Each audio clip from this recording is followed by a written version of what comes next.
Hello, everyone. Welcome back to the Easy Talk channel, the place where learning English is easy, slow, and fun. I'm Emily, your friendly English guide for today's episode. And hello, everyone. I am Paul. I am very happy to be here again. Hello, Emily. Hi, Paul. How are you feeling today? Honestly, I am feeling wonderful. I woke up with good energy today. Good energy. That sounds nice. Why the good mood? The weather. The sun is bright, the sky is blue, and the air feels warm.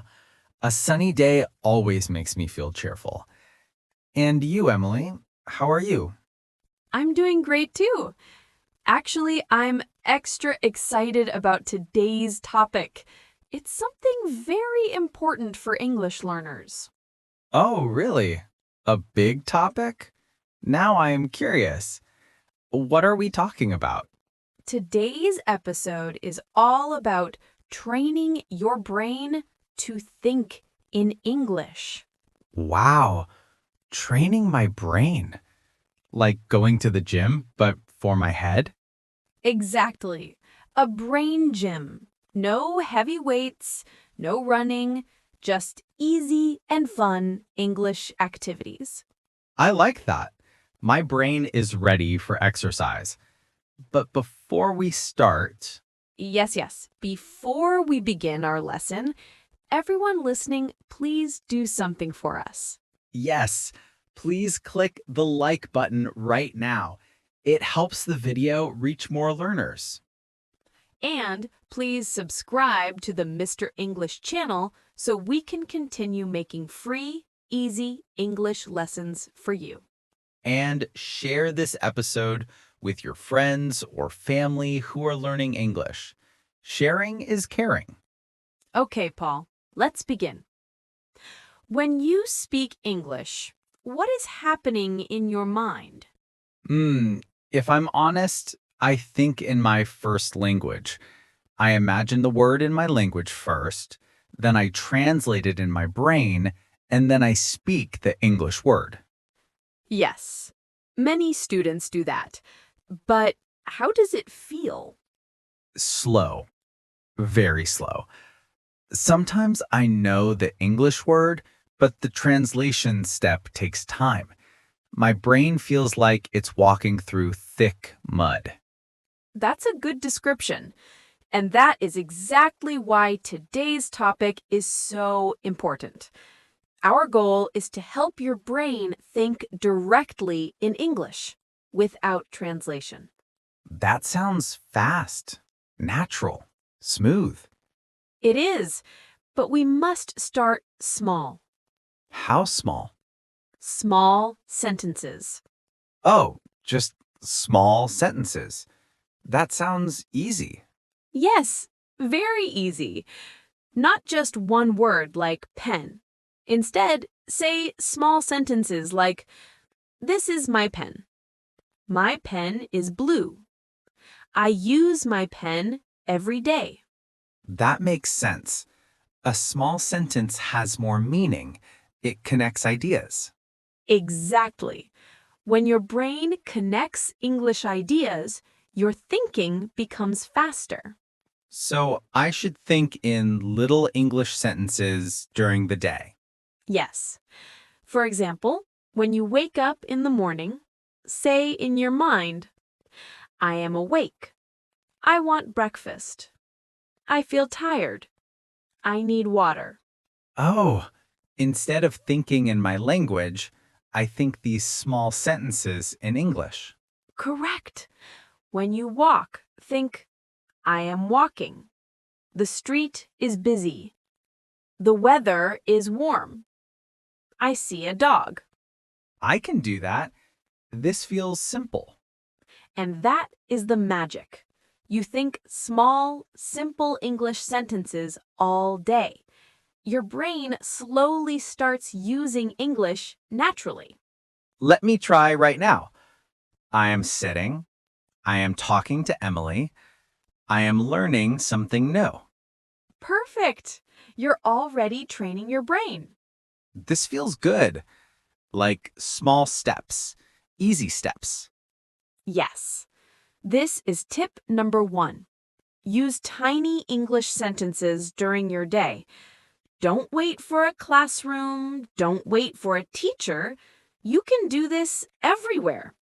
So, tip one is basically English all day, little by little. Exactly. Now, let's talk about something interesting. When we learn a language, our brain tries to make shortcuts. Shortcuts? Yes, if your brain has English information ready, it uses it quickly. But if your brain has no English ready, it goes back to your first language. Oh, so I must fill my brain with English so it doesn't go back to my language. Yes, and small sentences help fill your brain little by little. I understand now. More examples of small English thinking.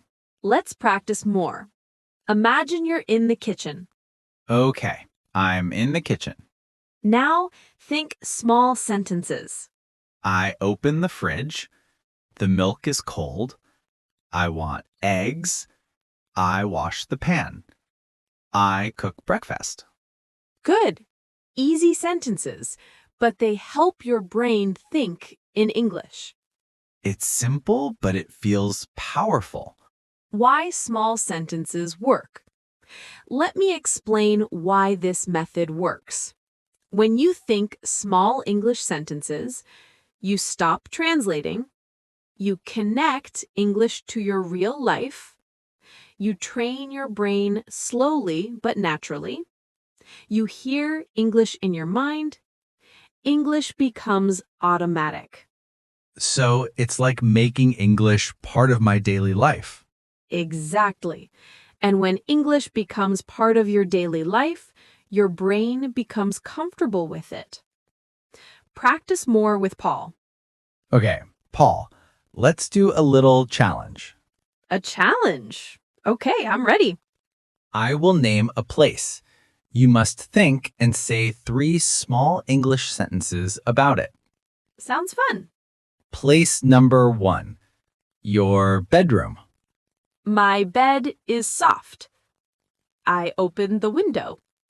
I see my clothes. Good. Place number 2, the street. Cars are moving. I hear noise. A woman is walking. Perfect. Place number 3, a shop. I need bread. I see fruit. The shop is busy. Great job, Paul. This is the exact way you train your brain. When should you practice small sentences? You can do this in the morning, while cooking, while walking, when waiting for the bus, when cleaning your house, before sleeping. So, almost any time. Yes, it requires no book, no pen, no teacher. Mistakes are okay. Emily, what if I make mistakes? For example, I say, I am happy today is. That's okay. Mistakes mean your brain is trying. When you notice it, just fix it. Oh, I am happy today. So mistakes are part of the training. Yes. Every runner falls. Every swimmer swallows water. Every learner makes mistakes. That makes me feel better. A simple daily routine. Let's create a quick training plan for the listeners. Morning, 2 minutes. I am awake. I open the door. I want breakfast. Afternoon, 2 minutes. I am working. I am reading. I feel tired. Evening, 2 minutes. I am cooking. I wash the dishes. The room is quiet. Night, 2 minutes. I had a long day. I learned something new. I am going to sleep. Only 8 minutes. Very easy. Yes, the goal is not long study. The goal is daily English thinking. Wow, Emily. That was a lot of useful information. Yes, and that was only part one. I think the listeners learned something powerful today. If you liked this first part of our brain training episode, please click like, subscribe, and share this video. And tell us in the comments, what small English sentences did you think today? We want to read your answers. See you in part 2. Bye for now.